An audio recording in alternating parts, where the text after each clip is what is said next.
आपके साथ भी ऐसा होता है कि आपको वर्ड्स तो पता है लेकिन जब आपको इस्तेमाल करना हो तो जर्मन लैंग्वेज में वर्ड्स याद ही नहीं आ पाते? अगर आप रिलेट कर पा रहे हो तो इस वीडियो के एंड तक इस प्रॉब्लम का सॉल्यूशन आपको मिल जाएगा। साल 2009 जर्मन के साइंटिस्ट डॉक्टर काथलीन व्यामकॉव एक्सपेरिमेंट किया। इस एक्सपेरिमेंट के अंदर टोटल 60 न्यूबॉर्न बेबीज को ऑब्जर्व किया गया जिनको पैदा हुए सिर्फ 2 दिन हुए थे। तो इन सभी बच्चों के रोने की आवाज को एनालाइज किया गया कि किस तरह से जिस जगह से वो बिलोंग करते हैं यानी उन बच्चों की जो नेटिव लैंग्वेज है उनसे क्या उनके रोने की आवाज में कोई फर्क हमें दिखता है। तो इस एक्सपेरिमेंट में ये पाया गया कि छोटे बच्चों के रोने की आवाज उनकी नेटिव लैंग्वेज की जो मेलोडी है उससे बहुत ज्यादा रिजेंबल करती है। एक्सपेरिमेंट का कंक्लूजन ये निकला कि हमारा इन्वायरमेंट जब से हम पैदा होते हैं तभी से हमारे ऊपर बहुत ज्यादा इम्पैक्ट करता है। सेम जर्मन लैंग्वेज के अंदर है।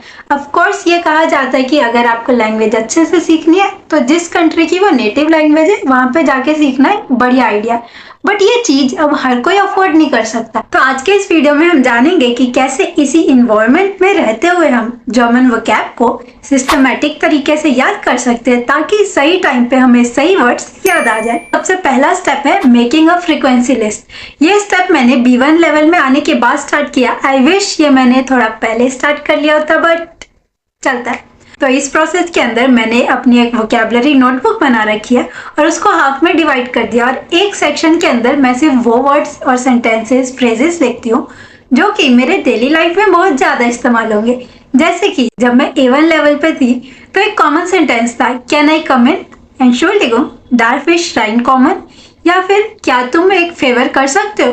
कांस्ट तुम मिया आइनन गेफालन टून। या फिर मुझे कहना हो कि मुझे ये समझ नहीं आया, इश verstehe das nicht, ich kapiere das nicht।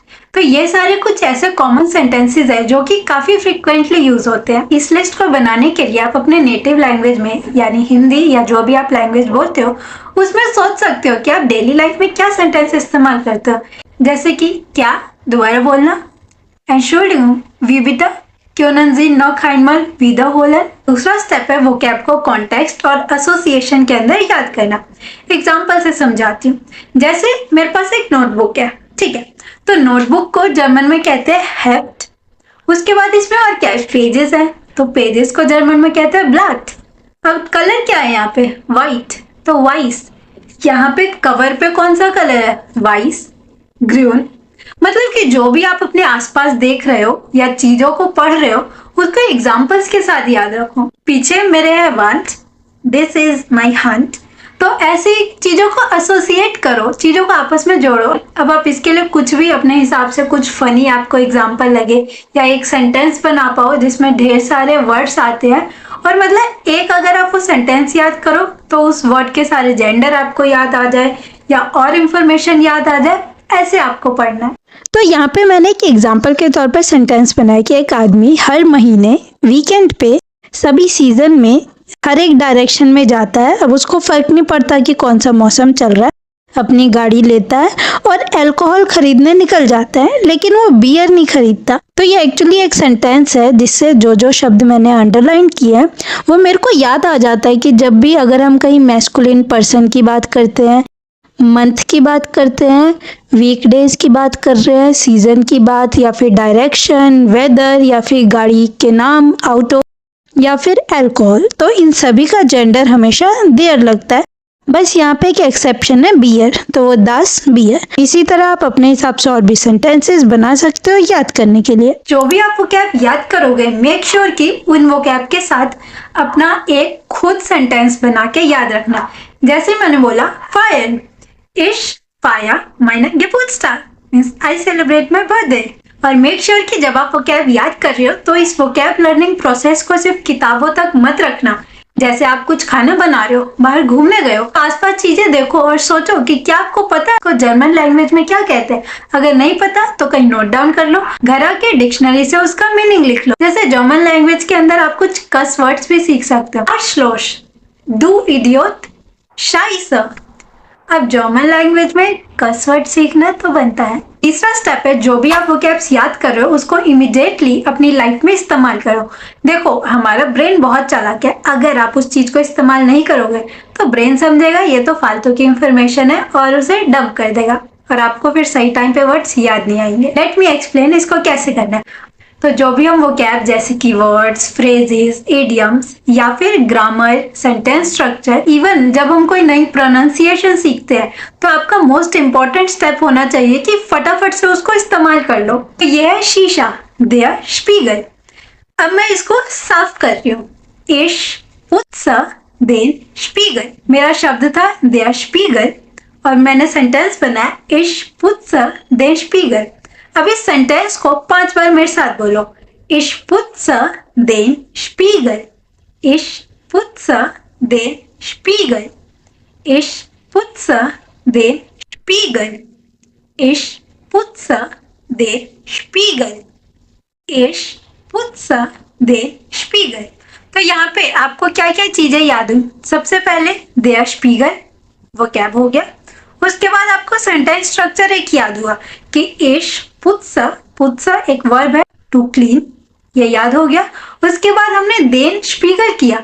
अब der का ये den क्यों हो गया? क्योंकि ये एक्यूजेटिव केस है, तो आपकी ग्रामर भी इस्तेमाल हो गई, वोकैब भी याद हो गया।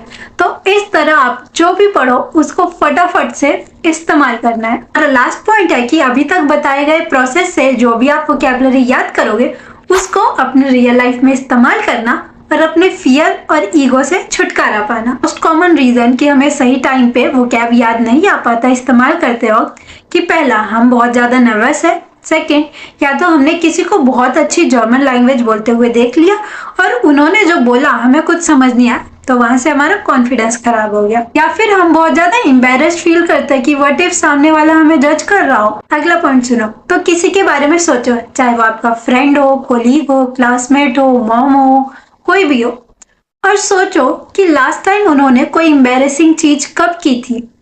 टेक योर टाइम और सोचो। अब यहाँ पे आपको कुछ नहीं याद आ रहा होगा, ये इसलिए नहीं कि आपकी मेमोरी बहुत खराब है, ये इसलिए क्योंकि हम दूसरों पे इतना फोकस ही नहीं करते।